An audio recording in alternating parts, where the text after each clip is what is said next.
Bienvenidos, bienvenidas a un nuevo programa aquí de Tangente. Ya les habíamos dicho que vamos a tener debates en los próximos programas, próximas semanas. Y hoy, en vez de organizar un debate, lo que pensé es voy a traer un tema polémico para que lo podamos debatir en el futuro. Entonces, él no lo sabe, pero uno de mis objetivos en este programa es atar el compromiso, por lo menos, de debatir estas cosas que vamos a ver hoy con alguien que pueda dar otra visión, ¿no? de lo que hoy vamos a hablar aquí. Antes de presentar a mi invitado, ya saben, denle al botón de suscribir y notificaciones en nuestra cuenta de YouTube y síganos en nuestras plataformas de podcast favoritas, las que ustedes utilicen, y en nuestras redes sociales como Tangente GT. Hoy tengo conmigo a mi gran amigo, Ítalo Antoniotti. ¿Cómo está usted?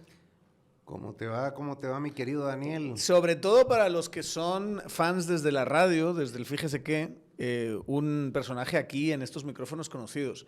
Ya como Tangente has venido una vez, ¿verdad? Una vez hicimos un programa... De Roma.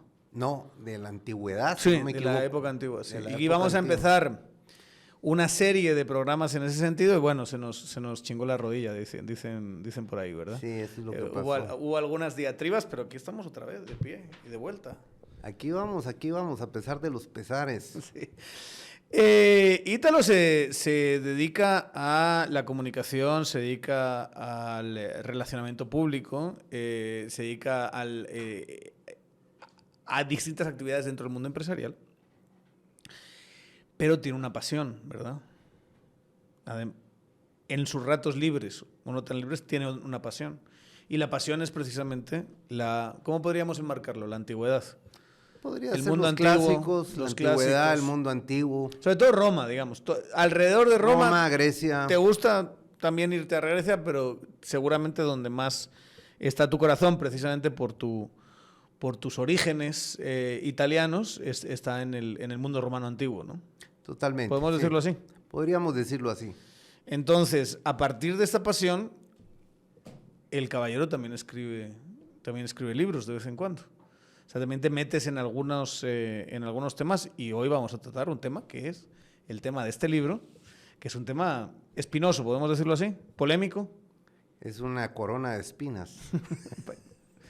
Literalmente en algún sentido.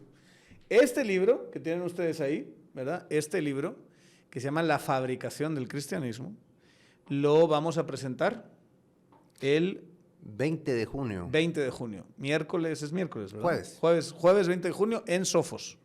Así aquí es. En la ciudad capital, por si quieren asistir, y si no pueden asistir, lo van a seguramente a transmitir en las redes sociales de Sofos. Y es un libro que acabas de escribir y de editar, digamos. Esto un año, ¿verdad? Ya tiene un año. Lo presentamos en la feria del libro anterior y esta es una segunda edición que ya lo hicimos con tapa dura. Bien bonito. Tuvo buena aceptación, la verdad, y creo que hicimos un par de correcciones que siempre uno nunca termina de acabar este tipo de trabajos, pero está bastante terminado, me gusta la presentación, el libro es bastante amigable en su lectura y obviamente tiene polémica. Tiene polémica. Cuando hablas de fabricación del cristianismo y el centro de esta cuestión, el subtítulo es Hechos, Construcción y Adaptaciones, es básicamente, a ver si te voy a proponer una gran sombrilla y tú me dices por dónde va la cosa, si estoy en lo correcto o no. Básicamente tú lo que argumentas, y lo argumentas con toda clase de detalles, es que a partir de la figura histórica de Cristo, que también está puesta en duda de alguna manera, ¿verdad? ¿Cómo hemos llegado a ella? Hay toda una construcción, una fabricación de lo que hoy llamamos cristianismo, pero esa fabricación tiene unos cimientos históricos y fácticos muy débiles. Bueno, digamos que el libro no trata sobre la existencia histórica Sí. de Cristo. La verdad es que Lo tocas, pero Se no es toca- no es la parte central. por ejemplo, hay un pasaje donde yo explico que hay más pruebas de la existencia de Sócrates que de Cristo. Cristo es conocido en los evangelios y luego hay una serie de fuentes externas que resultan ser muy débiles y que con el paso del tiempo han sido desmitificadas, han sido desmentidas, sobre todo el tema de las interpolaciones, en el testimonio de un judío que se llamaba Flavio Josefo en el siglo I después de Cristo, que menciona a Cristo. Resulta que se trata de una interpolación bastante mal hecha. Las dos cartas de Plinio, Solo donde habla de los cristianos. Para aclarar a la audiencia, interpolación es como un añadido. Es como un añadido entre un texto. Es como que tuvieses un texto y tú has escrito una carta a tu novia y alguien 100 años después pone otra frase ahí, ¿sabes? A ese texto para modificarlo de alguna manera. Lo que pasa es que todos estos textos y estos documentos fueron copiados durante generaciones. Entonces, la interpolación la hace un copista. Claro. Cuando transcribe, le añade cosas. el texto anterior le añade cosas en medio. Entonces, hay interpolaciones en esta carta de Flavio Josefo, hay interpolaciones en las dos cartas de Plinio, una que le escribe a Adriano y le pregunta sobre los cristianos y que si los mata, si no los mata, etcétera, y Adriano le contesta. Hacen una prueba de estilografía y resulta que tampoco existe como fuente externa. Si quieres, sí te voy a preguntar más sobre eso, pero como dices, ese no es el centro del libro.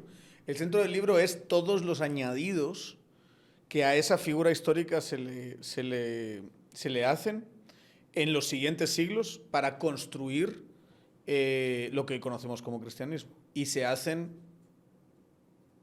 desde influencias culturales previas, ¿no?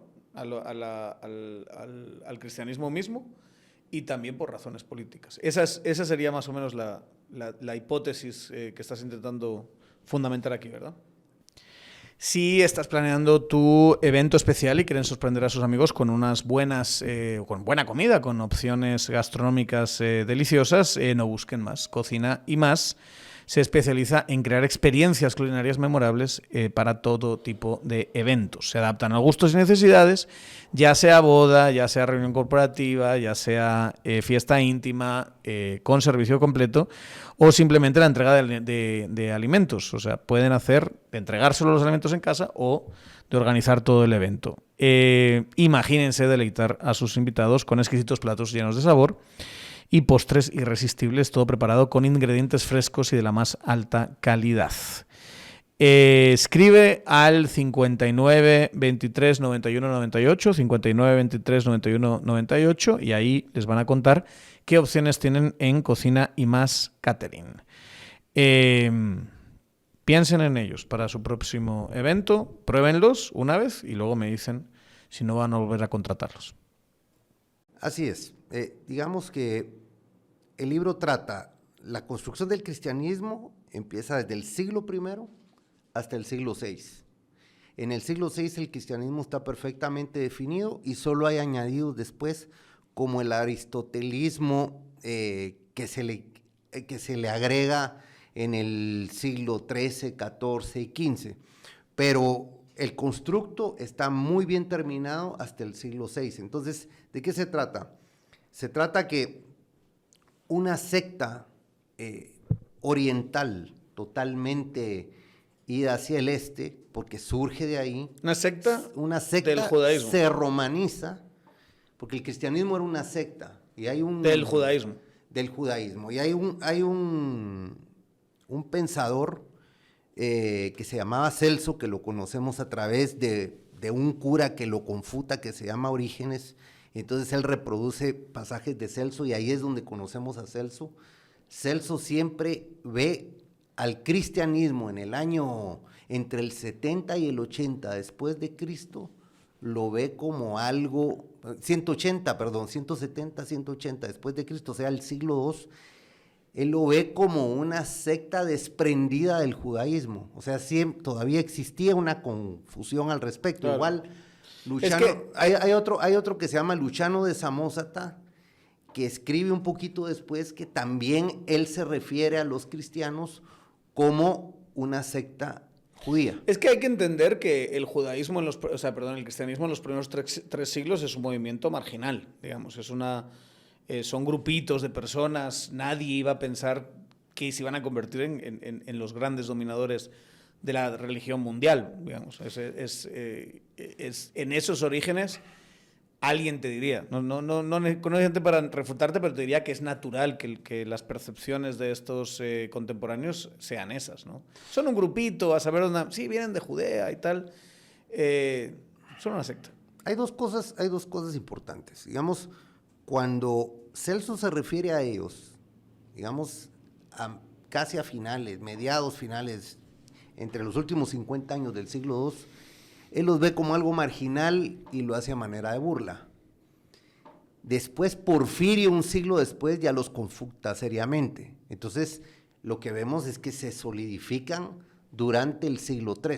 Uh-huh. A finales del siglo III es que ya son fuertes, ya es alguien conocido, pero convertidos era solo un 10% de la población en el siglo III.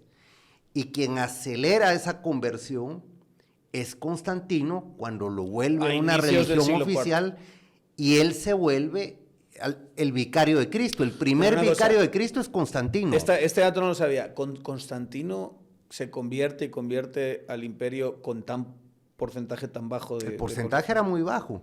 Lo que pasa es que Constantino funda Constantinópolis, y en Constantinópolis hay las sectas cristianas, porque eran varias, eran mucho más fuertes que en Roma. En Roma eran casi desconocidas. Y hay un dato muy curioso, y lo van a ver en pantalla, y es que, por ejemplo, el arco donde supuestamente Constantino ganó a Magencio gracias a que vio el signo de la cruz, o la peila X, que es el signo de Cristo en griego, se supone que el arco de Constantino él lo erige por ese triunfo. Pero cuando vos buscas en el arco símbolos cristianos, no hay ninguno. Entonces eso quiere decir que él desconocía del cristianismo en ese tiempo, contrario a lo que decía Eusebio de Cesarea, que se inventa todo esto. Después ves el sarcófago de la madre de Constantino, que se supone que era muy religiosa, que es Santa Elena, y resulta que ves el sarcófago de Pórfido en los museos vaticanos y no tiene ningún motivo cristiano. Entonces, este cristianismo Constantino, al parecer, lo maneja ya en Constantinopla, no cuando estaba en Roma. ¿Y por qué? Entonces parece que era algo muy conveniente para él la conversión y volver el cristianismo como la religión oficial cuando estaba en Constantinopla, y él se vuelve el vicario de Cristo. También hay una leyenda que cuenta gente adversa a Constantino, que decía que él en realidad se convirtió cuando asesina a su hijo, porque lo encuentra poniéndole los cuernos con la madrastra. Entonces se enoja mucho, mata al hijo.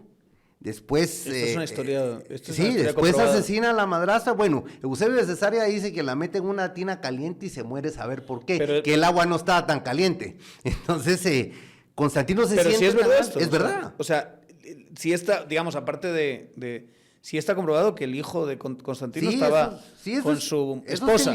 Varias fuentes históricas te cuentan que él mata a Crisipo, creo que se llama el hijo de Constantino, y está con Fausta. Fausta es la madrastra, y los mata a los dos.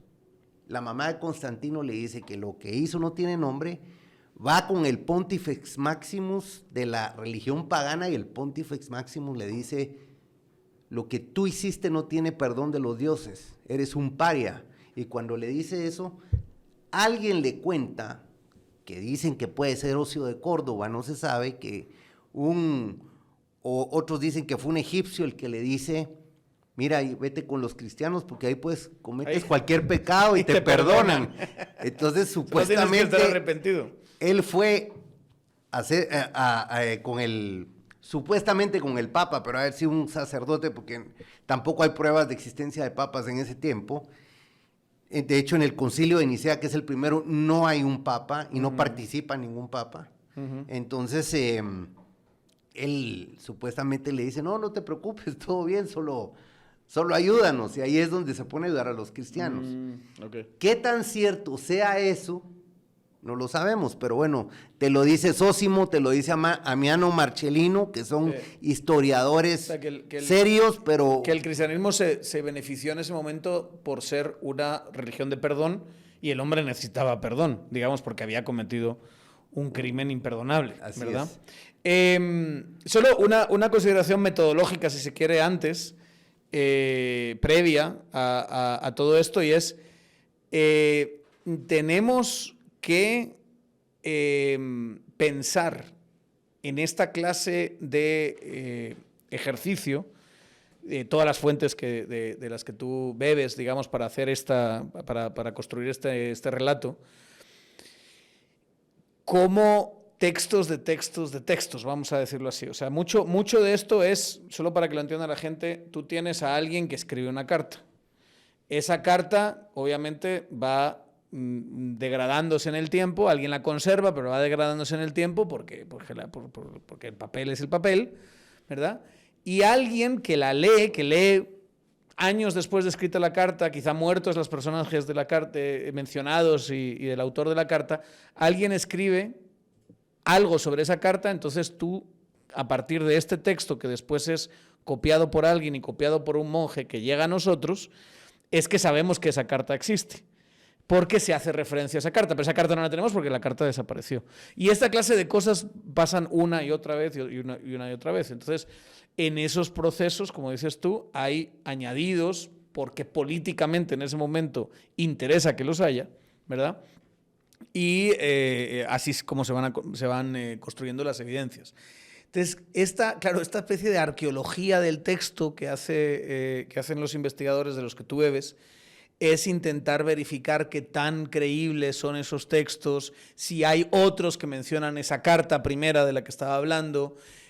Hay mucha especulación, o sea, es imposible tener así como certeza de muchas de las cosas, y lo que se hace son análisis del lenguaje, ver si es coherente gramaticalmente. Esa es una de las estrategias que se utiliza para verificar ese tipo de cosas, y ahí es donde quizá se pone en contexto la afirmación que tú haces de que se tiene más evidencia de la existencia de Sócrates que la existencia de Jesucristo, más que nada porque, aunque Sócrates es bastante anterior, Sócrates era un personaje muy relevante en su época, ¿verdad? En cambio, Cristo, objetivamente hablando, fue un personaje muy lateral como Cristo histórico. O sea, lo que viene a ser y a hacer Cristo, la figura inmensa que es hoy, es lo que viene después. Es la construcción de la iglesia y todo lo que ya sabemos, digamos, hasta las escisiones de la iglesia, la distinta evolución de las distintas formas de cristianismo, etcétera, etcétera. Pero el Cristo histórico es un pisadito, con perdón, en un lugar relativamente remoto, no central del Imperio Romano de esa época, que tiene una historia que se va contando durante 3 siglos a través de lenguaje oral y tal, y con algunos documentos, y es a partir de un punto donde ya tenemos un montón de referencias a Cristo, pero de la época, seguramente Sócrates fue un personaje, si se quiere decir así, mucho más famoso y central políticamente en su época de lo que Cristo fue en la suya, ¿no? Bueno, lo que pasa es que a Sócrates lo ejecutan porque todos dicen que es el autor intelectual de la guerra del Peloponeso. ¿Por qué razón? Porque él influye sobre Crisia, sobre Alcibiades, y estaba leyendo incluso a Diodoro Sículo, que decía que también había influido, y en su círculo estaba Terámenes. Entonces, vos tenés a todos los personajes. Por eso decían que pervertía las mentes Exacto, jóvenes. Entonces, él, al ser corruptor de la juventud, no se refieren a que los hacía rebelarse contra los padres o algo así, no. Sus pensamientos y sus ideas hacen que estos personajes políticos lleven a la ruina a Atenas a través de la guerra del Peloponeso contra Esparta. Entonces, al final los democráticos son los que matan a Sócrates, pero obviamente la relevancia que tiene Sócrates por ello es mucho más grande que la relevancia de Cristo en el primero, segundo y tercer siglo. Ahora, lo que tú hablabas del tema de las interpolaciones. Por ejemplo, yo menciono un poco el tema de la donación de Constantino, que es la madre de las interpolaciones y es un invento que hace la iglesia en el siglo VII, donde revelan una carta de que Constantino, al momento de marcharse a Constantinopla, le deja a la iglesia toda Europa, le deja Roma y todos los territorios, España, Francia y todo, y entonces ellos tenían derecho por la donación de Constantino. Esta idea que siglos fue... Siglos mira, después... Mi tío me dejó esta herencia, dice exacto, que tu finca es mía. Exacto. Y entonces hay un pensador renacentista que es Lorenzo Valla, que era un filólogo. Lorenzo Valla hace un estudio y encuentra términos barbáricos en el latín de la donación de Constantino que no existían en tiempo de Constantino. Y así él revela con ese libro que se llama La donación de Constantino, la falsa donación de Constantino, él revela en el libro que fue una fabricación por parte de la curia romana muy hábil para hacer valer sus derechos sobre los longobardos y demostrárselo a Pipino el Breve y posteriormente a Carlomagno. Con lo que hay encima de la mesa, yendo a la parte histórica, y luego quisiera hablar contigo de todas estas influencias, ¿no?, que tiene el cristianismo desde su origen hasta ese concilio de Nicea, ¿no?, que es como, ahí ya tenemos un cristianismo más formado, más institucional, más claro. Pero con lo que hay encima de la mesa, ¿tú crees que existió Cristo? O sea, el Cristo histórico. ¿Tú crees que hay algo? O sea, me estoy refiriendo exclusivamente a las evidencias a las que no están manipuladas, a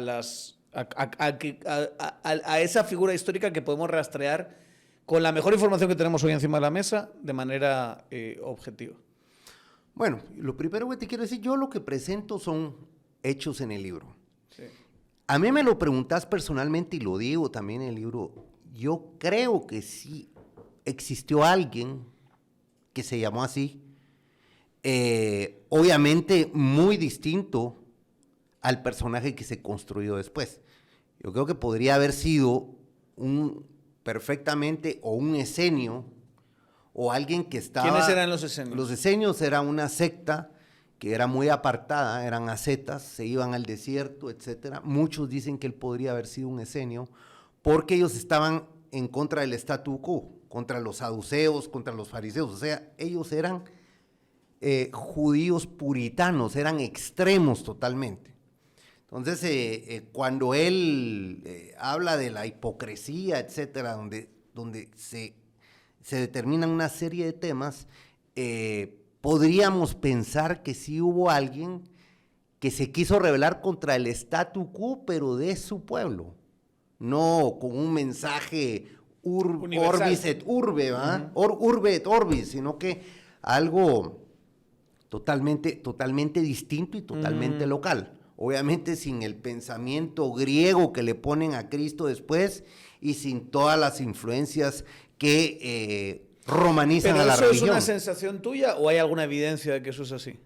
¿O cuál es la evidencia? Porque yo veo el repaso que tú haces a las citas que normalmente uno ha leído, Josefo, esas son las evidencias que yo tenía de que existía una figura histórica. Pero cuando las pones así en duda, ¿qué evidencia histórica sí existe? Es muy poca.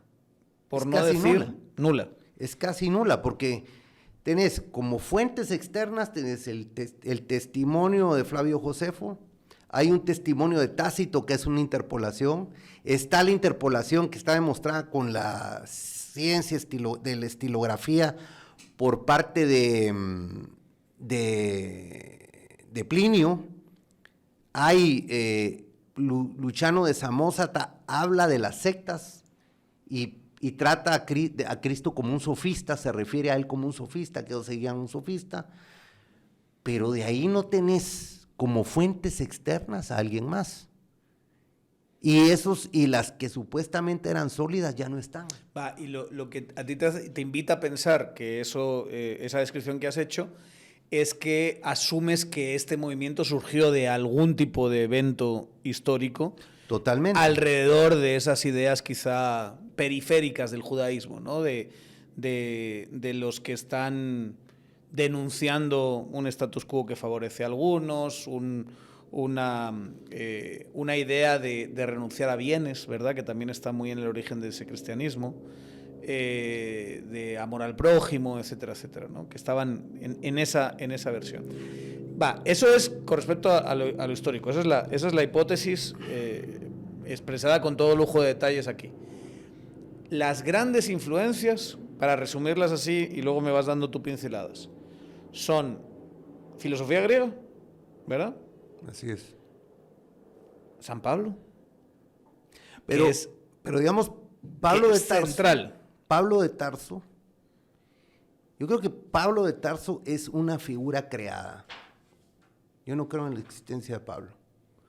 Porque Pablo surge 20 años después de la muerte de Cristo para terminar lo que Cristo supuestamente había hecho. O sea, para terminar el mensaje. Entonces, ¿cómo es posible que siendo Dios encarnado en la tierra, necesitó de otros para darle el mensaje a los gentiles? Hay muchas contradicciones ahí, entonces, pero Pablo es el primero que inserta el neo y el medio platonismo en la figura de Cristo. Después viene Clemente de Alejandría, que podríamos decir que es el primer pensador filósofo griego alejandrino, porque en Alejandría es que se crea el cristianismo. De ahí surge, no surge de otro lugar, no surge de Palestina, o sea, no surge de este sincretismo de secta judía, filosofías griegas, digamos, influencia romana, alguna influencia romana también, pero bueno, está muy influenciada a su vez por Grecia, quizá algunos dioses mistéricos, algunas corrientes así. Esto acontece en Alejandría fundamentalmente. O sea, ¿tú crees que ahí es donde se hace el cóctel, la combinación? Los evangelios nacen en Alejandría. De hecho, no existe ninguna versión ni en arameo ni en hebreo de los evangelios. Los evangelios todos son griegos. Y lo que han encontrado... Pero supuestamente son viejos, traducciones del arameo, ¿no? Sí, no, se supone que sí, pero no hay ninguna versión que ha salido en arameo. Entonces, todas las versiones más antiguas de papiros de evangelios son griegas. Ahora, Alejandría era el centro intelectual. Perdóname, son la más reciente, entre comillas, del siglo, a mediados del siglo II después de Cristo. O sea, ahí sí podemos decir, a mediados del siglo II... Ya había versiones. Pero, ya está, o sea, eso está claro. Sí, pero hay que aclarar una cosa. Eran historias que circulaban en las distintas sectas.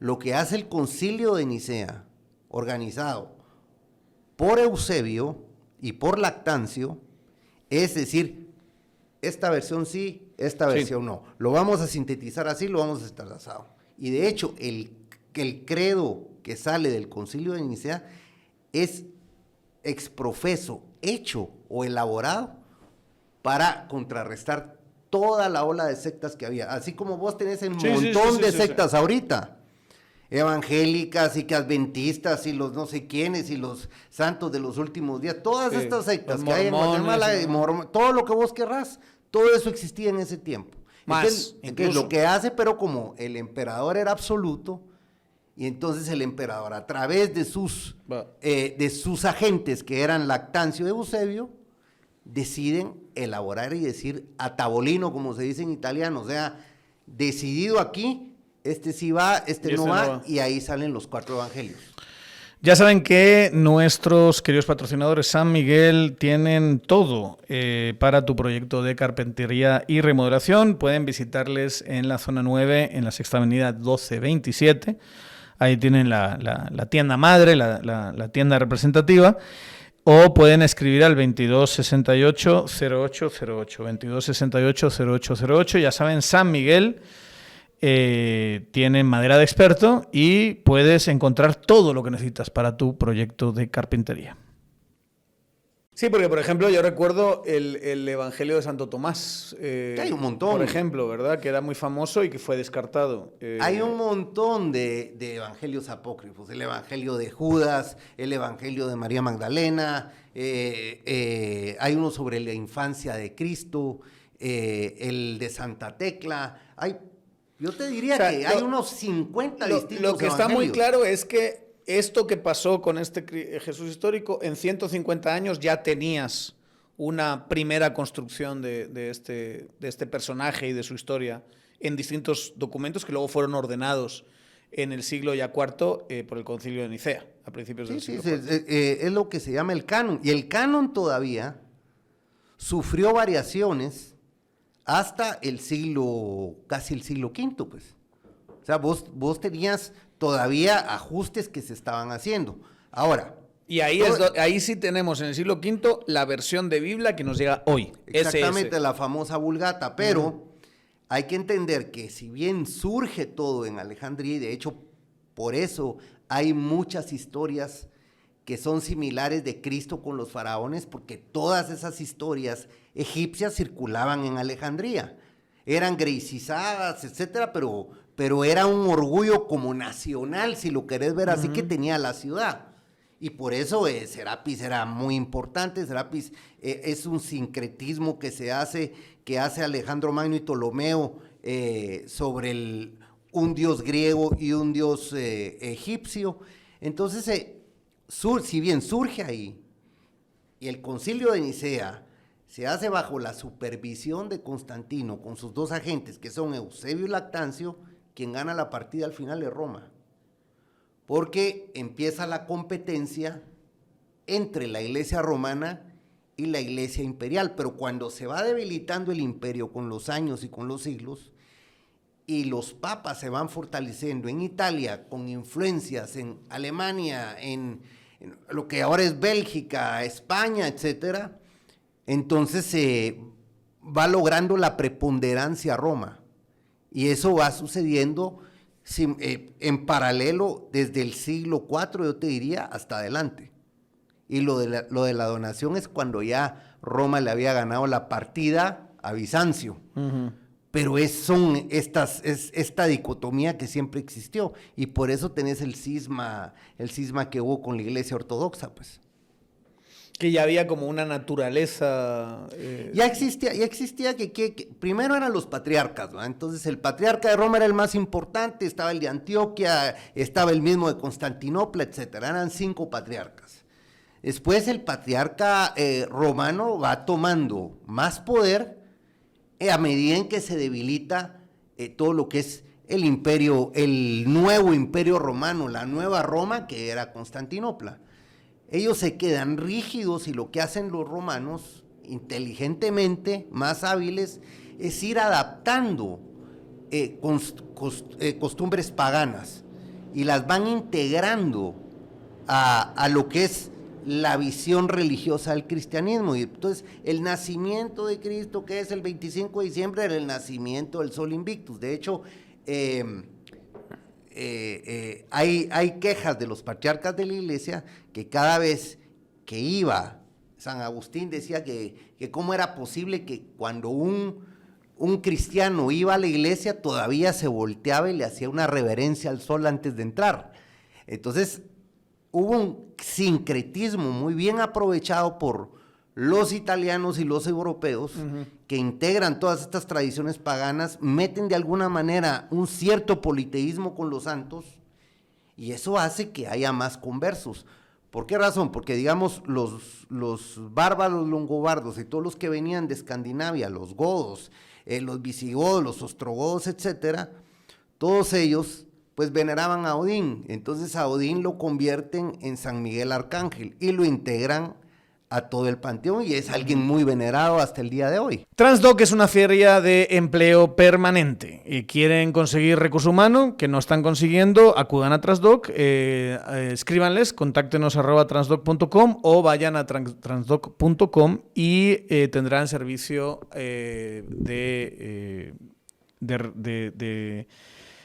para encontrar este recurso humano que necesitan, hojas de vida, publicación ilimitada de vacantes y usuarios reclutadores ilimitados. Transdoc.com o contáctenos @transdoc.com.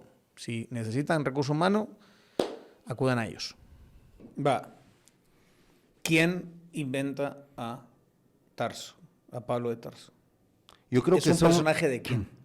Se supone que o sea, Pablo no hay de Tarso, persecución, no hay ninguna evidencia de lo que siempre hemos sabido que era Pablo de Tarso, de que él formaba parte de un grupo de persecución y que luego fue perseguido a su vez, todo eso. Pablo, ¿por qué me persigues? Sí. La famosa Pues no visión de Damasco. No digo la visión de Damasco, pero digamos del evento histórico de persecuciones. Primero, la persecución que describe Pablo es falsa. Él no podía perseguir cristianos y no podía recibir órdenes del Sanedrín para hacerlo.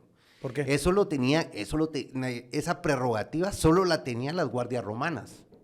No la podía tener él. ¿Y no era él un ciudadano romano? Era ciudadano, pero no era guardia, no pertenecía al ejército romano. Claro. Él era un ciudadano romano. Es como que se hubiese argumentado, para ponerlo así, que un ciudadano común era dirigido por el ejército para hacer cosas hoy aquí. Es como que si un gringo, digamos, hablando de imperios, sí, como que si un norteamericano empezara a comandar tropas gringas, pues eso es imposible.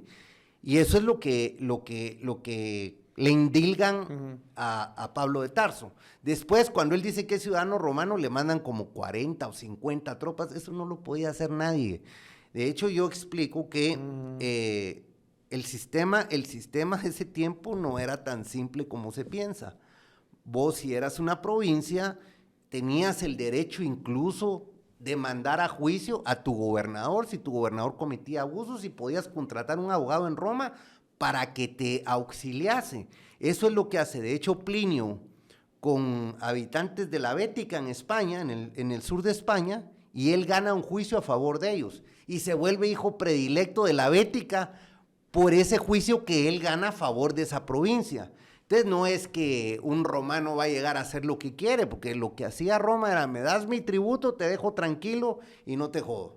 Y eso es muy importante porque así las provincias se mantenían en paz. Entonces que un ciudadano romano dijera, yo quiero hacer esto, yo quiero perseguir cristianos, eso es imposible. Entonces eso no lo podía hacer alguien.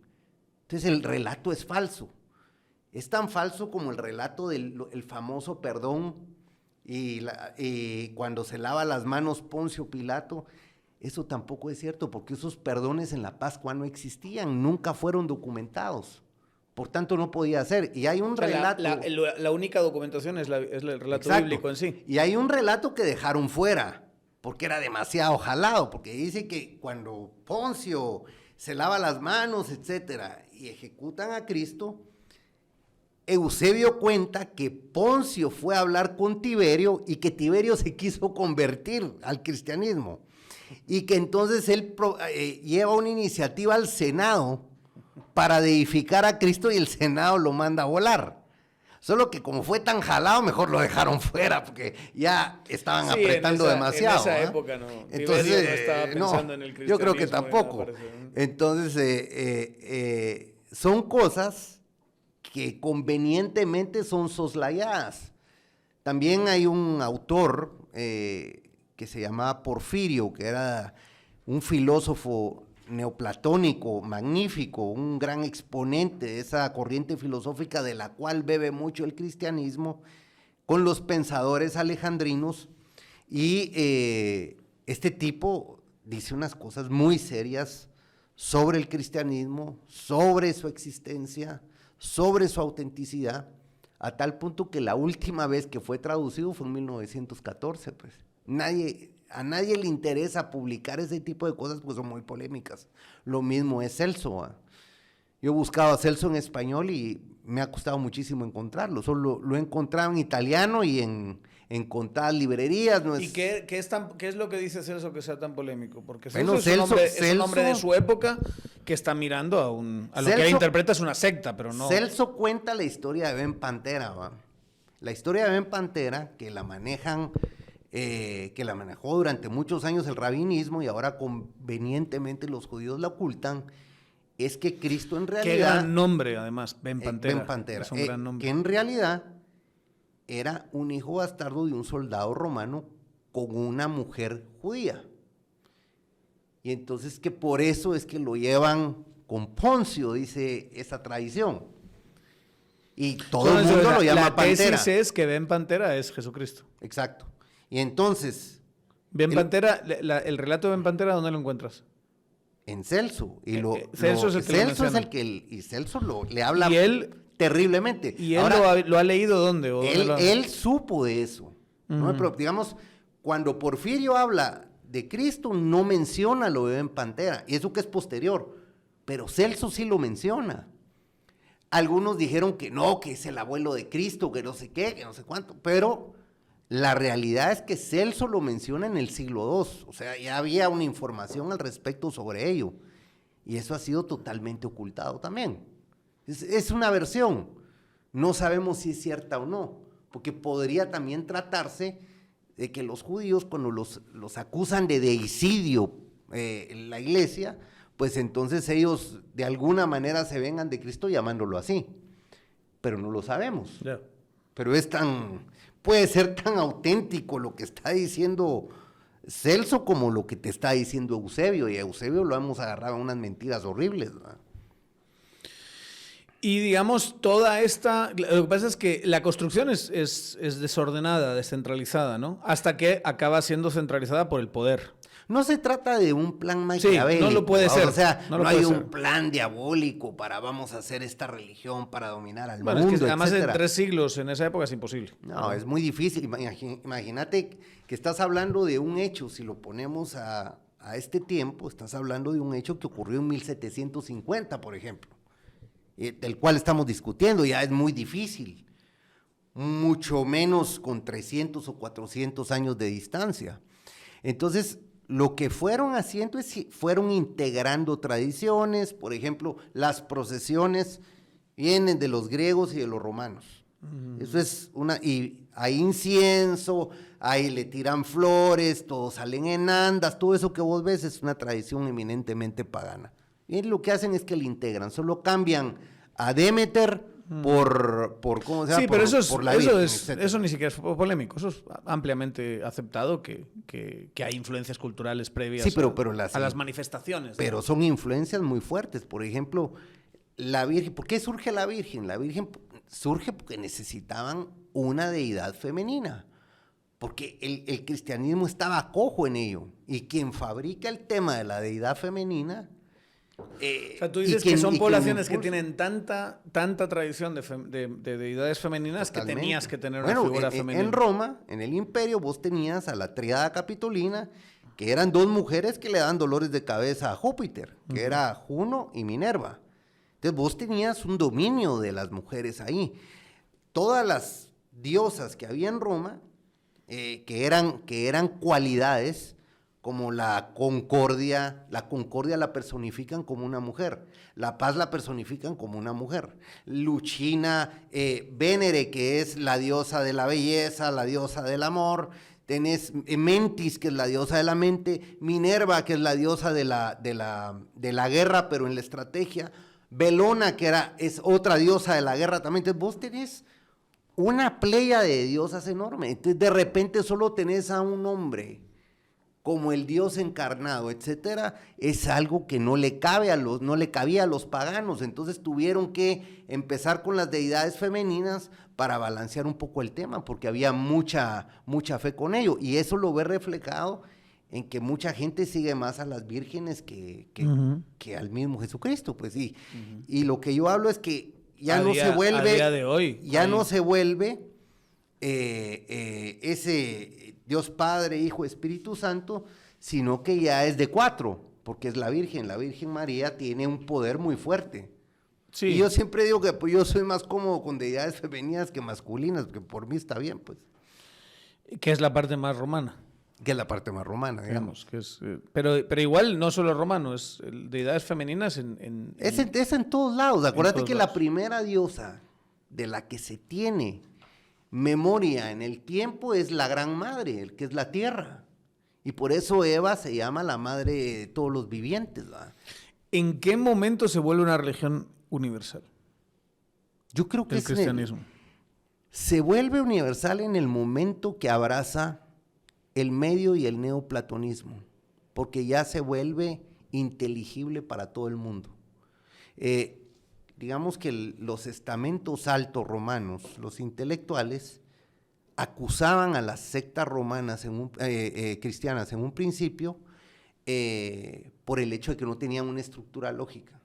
Y ellos la estructura lógica la prestan de Platón, de los estoicos en menor medida y de Aristóteles en menor medida. Digamos, esa sustancia de que Cristo era de la misma sustancia del Padre, que es la discusión que tienen con el arrianismo, que es una herejía que casi le gana al cristianismo, y de la misma materia del Espíritu Santo, eso que está abajo, que se llama la sustancia, eso es de Aristóteles.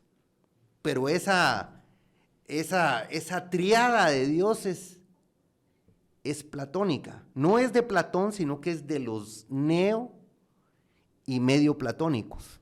Y entonces hablaban que venía, que esa triada era en degradación, el Padre, el Hijo y el Espíritu Santo. Después, los pensadores romanos sobre todo, y San Agustín dice, no, es el mismo, y él es el pensamiento encarnado del Padre. Por eso dicen que es la palabra, porque lo que hacen es que el logos famoso griego, que es el pensamiento universal, se vuelve hombre, que es Cristo, y que se vuelve hombre porque como el Dios Padre, o como Dios no podía transmitirlo directamente, hizo hombre su pensamiento y transmitió a los hombres lo que quería decirles. Entonces, por eso se llama la palabra. Y a eso le llaman el verbo, el logos. Pero eso no le cabía a los filósofos, sobre todo medio y neoplatónicos, o a los estoicos, que decía, es ridículo que alguien que es perfecto, que está en un solo estado, ¿qué le va a interesar dar a entenderse a los hombres? Esa verdad universal no puede volverse un hombre ridículo. Entonces, esa era la discusión que había y que poco a poco se fue diluyendo. Digamos, la discusión filosófica se cambia por la revelación, y ahí son muy hábiles para hacer ese cambio, sobre todo lo hace Clemente de Alejandría. Entonces, ahí van construyendo el cristianismo. Este es un documento histórico, básicamente, que te explica cómo se va construyendo con distintas corrientes y te deja tu libre albedrío lo que vos querrás. Al final, yo tengo un mensaje final que digo que, bueno, cada quien debería de creer lo que es conveniente para sí, ¿no? Eso te iba a preguntar, tú cuando... Estas ideas son ideas polémicas porque afectan algo que mucha gente en Guatemala siente como una forma muy personal, muy, muy íntima, ¿verdad? ¿Cómo reaccionas ante alguien que te dice, tú lo que estás intentando es decir que mi religión y lo que yo creo es falso? Bueno, pero si vos lo crees, pues muy bien para vos. Yo siempre digo que los fanáticos no son destinatarios de este libro. Ni tampoco el que vive de la religión. Siempre, yo quería decir aquí al principio que este programa estaba patrocinado por la Conferencia Episcopal y por Casa de Dios, ¿va? No, pero que no. definitivamente no. Entonces, yo lo que le digo, si vos crees en eso, pues perfecto, es que cada quien sabe dónde le aprieta el zapato. Y yo no estoy tratando ¿tú crees que se puede tener la discusión histórica y demás? ¿Crees que se puede tener separada de la discusión sobre la fe? No, el problema es que si vos crees en la revelación, entonces no hay ningún tipo de debate, porque vos tenés la verdad. Uh-huh. Y esto solo es un, digamos lo que tienes en la Biblia solo es un relato de una verdad religiosa muy poderosa. No, es un relato mitológico. Ajá. Es un relato mitológico. Y pobre desde el punto de vista mitológico en comparación a otro tipo de mitologías. Pero ese es mi pensamiento. Lo que yo hablo en el libro, y eso creo que es uno de los mensajes fuertes quizá, es que la civilización tuvo un retroceso con el monoteísmo, un retroceso moral. ¿Por qué razón? Porque antes del monoteísmo, cuando existía el politeísmo, nunca hubo guerras de religión. Porque si vos creías en Mitra y aquel creía en Demeter y yo creía tal vez en Baal porque vivía en Persia, pues no había ningún problema. Porque incluso vos podías equiparar un dios que no conocías en un lugar y vos decías, este es fulano. Digamos, Diodoro Sículo, cuando va a conocer a los sacerdotes griegos, él dice, no, ellos a Hermes lo tienen como tal y tal, y te dice cuál era el nombre. Entonces él paragona a su dios al dios de la otra civilización. Es Baco. Baco es Dionisos. Sí, que tiene como similitudes, ¿no? No, esos son el mismo, pero había similitudes con el, ¿cómo se llama? Con Apolo. No, y con... No. El egipcio es... en realidad... No es Atiso. No, en realidad, Baco es Dionisos y Dionisos es Apolo, solo que Dionisos es una modalidad de Apolo. Eso lo dice en Saturnales Macrobio, lo explica perfectamente. Y por eso le dicen el que hiere de lejos, porque realmente el sol es Apolo, y siendo Dionisos o Baco un dios agrario, porque es el de las vides y todo, obviamente está íntimamente ligado a los ciclos solares.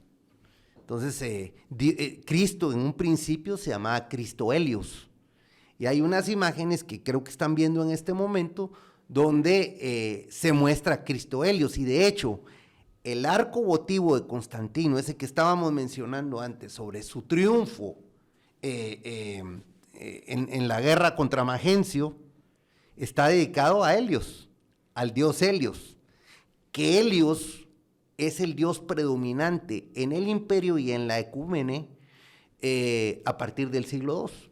Siempre había sido muy importante, pero viene una especie de creencia en un dios que prevalece sobre los demás sin caer en el monoteísmo.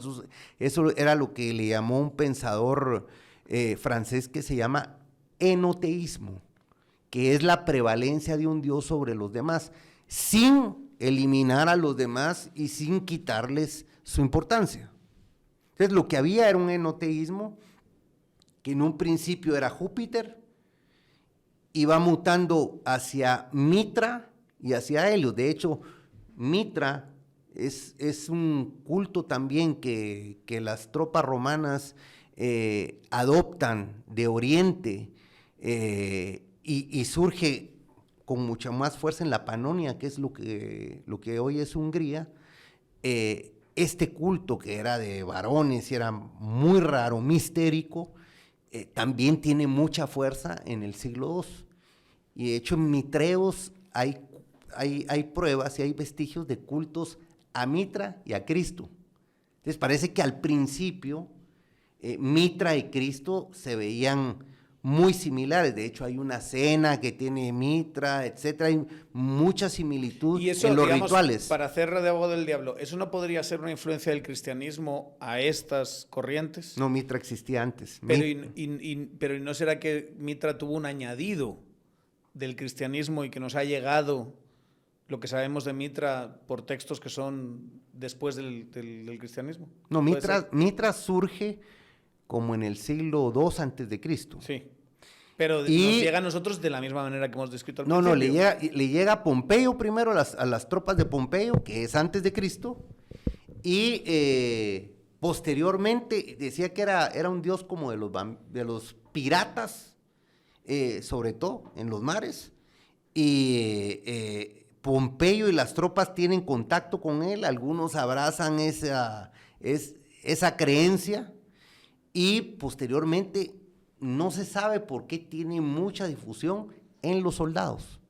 Entonces surge de los soldados, y sobre todo los de la Panonia, y de la Panonia va a Roma, y en Roma hay como 40 mitreos ahora, hay uno muy importante en Ostia, de grandes dimensiones, etcétera. O sea, fue un culto muy fuerte. Entonces, hay muchas leyendas que vos ves en los frontispicios que quedan de las ruinas, donde dice Helios Mitra.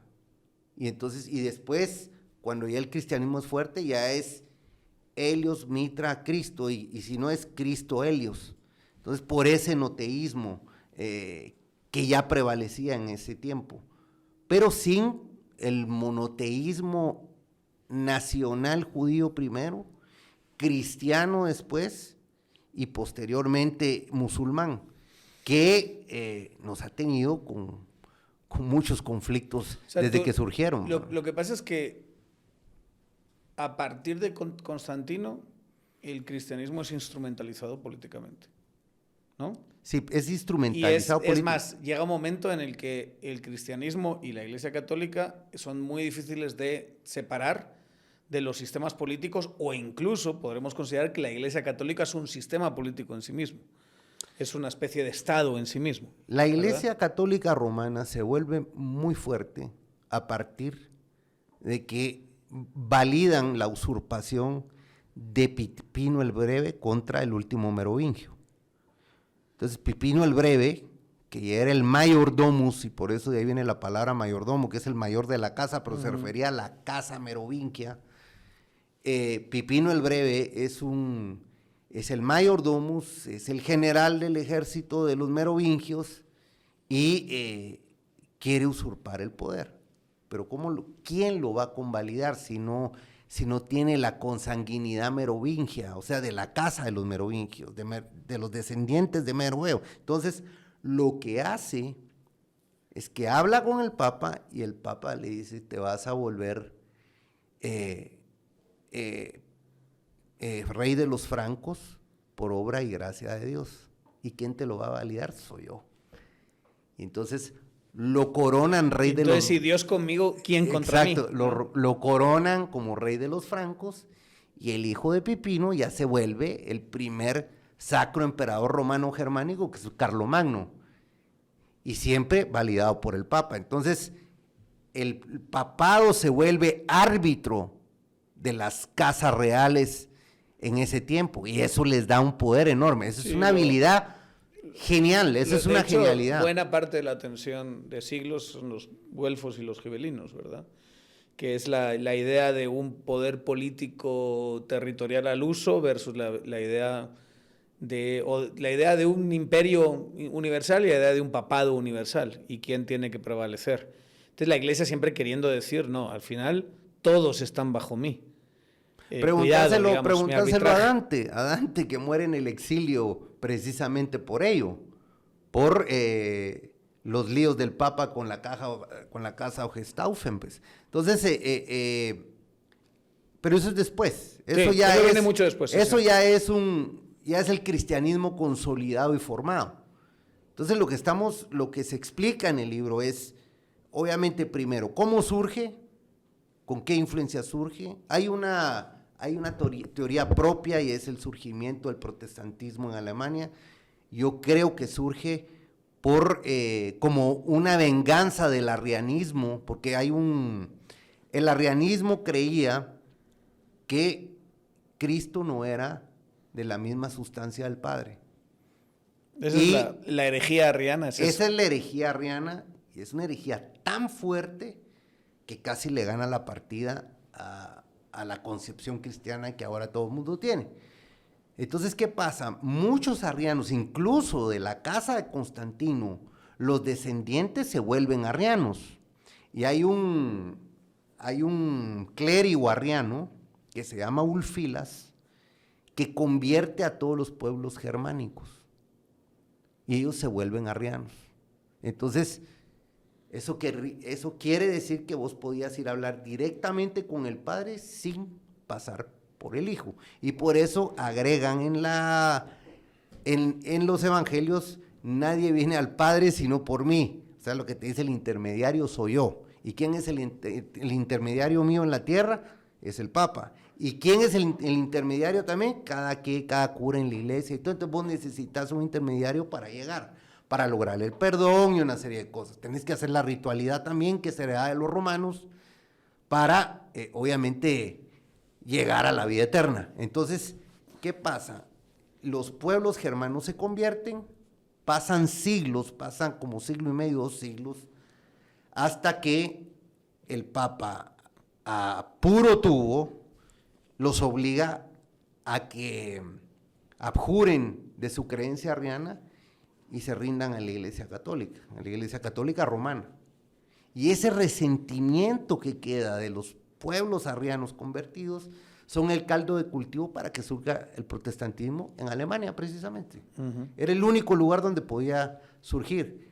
Entonces, así como dicen que la decapitación de Luis XVI fue la venganza de los templarios por lo que les hizo Pipino el Breve, podríamos decir que la venganza de los arrianos fue el surgimiento del protestantismo precisamente en Alemania. ¿Estarías dispuesto a discutir, debatir este tema con quien sea que quiera? Pues si alguien lo quiere hablar, presentarte una versión distinta diciendo que estás confundido con las, mira, si me dicen, las fuentes que hay. Puede ser, mira, puede ser que te estés equivocando. Interpretación. Este libro no es perfecto. Hay mucho de interpretación, digamos, basado en esos documentos históricos. Hay muchas citas. Sí. Hay muchas citas. Y la verdad es que lo quise hacer bastante académico, precisamente para evitar de que se volviera una narración nada más, con señalamientos, pero sin didáctica. Entonces lo que buscamos fue fundamentarlo. Lo que traté de hacer es fundamentarlo lo más posible con las fuentes de ese tiempo y con los estudiosos que tuvieran cierta autoridad académica, y eso fue lo que se hizo. Y la verdad es que es un libro un poquito denso, yo lo reconozco, o muy denso si se quiere ver, pero si vas a tratar un tema tan serio y tan susceptible para alguien o para muchos, entonces es mejor que lo fundamentes de esa manera. Yo lo quería hacer un paper académico, siempre he dicho que por tu culpa lo volví libro, porque te pedí que me dieras algunos cánones nuevos para hacer un paper académico, nunca me lo diste, empecé a escribir y cuando me dijiste, vas a necesitar eso, te dije, ya voy por la página 90, ya lo volví libro y así lo voy a sacar. Así es. ¿Ah? Entonces eso, por eso fue que lo volvimos ahí, pero hemos tratado de que sea lo más que tenga el mayor rigor académico por el tema, precisamente. Muchos van a, estoy convencido, ver el programa, escucharlo y van a sentir que es un ataque a su fe, digamos. Es como les estás diciendo que eso es un engaño y que son pajas y demás. Yo creo que más que ese debate, que yo creo que sí se puede separar, digamos, la parte de la fe de la parte de... Y la parte sobre todo de cómo viven las personas, cómo las personas encaran los grandes problemas morales, los grandes problemas de su día a día, de la trascendencia, de qué hay después, de qué sentido tiene comportarse de una manera aquí con respecto a lo que hay después de la muerte. Creo que eso tiene un ámbito que puede ser distinto de este ámbito que ha sido, o que sería, digamos, un debate fundamentalmente de fuentes históricas, digamos, de interpretaciones y demás. Lo que sí creo que es imposible de negar es la influencia política del cristianismo. O sea, no puedes separar esa construcción que es el cristianismo, sobre todo a partir de Constantino, de la Iglesia Católica y de todo lo que hay ahí, digamos, la misma conquista, la misma ocupación, si quieres llamarlo así, de los españoles en América, tiene unas fuertes connotaciones religiosas y eclesiásticas, digamos. Es muy difícil que no puedas tener ese debate histórico y que lo intentes separar por lo menos de la parte de cómo vive cada quien, para que la gente no se lo tome como una especie de ataque.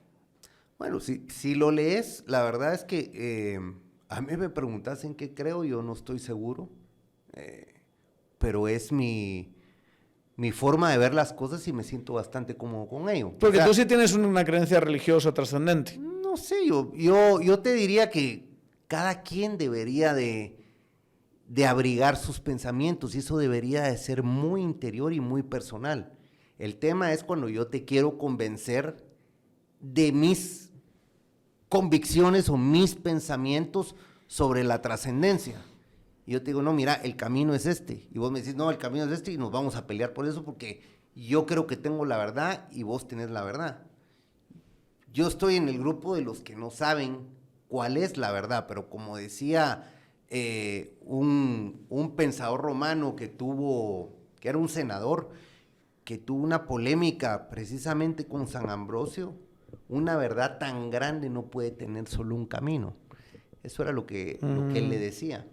Entonces yo me voy más por ahí, yo me voy más por la posición del apofatismo, que dice lo que Dios no es. Yo no sé lo que son los dioses o lo que es Dios. No tienes una verdad revelada. Yo no creo que sea esto, no creo que sea esto, no creo que sea esto. Es una forma negativa de describir a la divinidad. O sea, yo no creo que sea corajuda, yo no creo que te vaya a castigar, yo no creo que tenga emociones en un castigo eterno, ni que se enfade y te obliga a matar a tu hijo. Cosas así. Son absurdos, pero que cuando se vuelven en únicas verdades son peligrosos. Y eso era lo que no tenías con el politeísmo, y eso sí es una de las premisas que tiene el libro. Pero obviamente, si vos estás pregonando eso, es la tolerancia.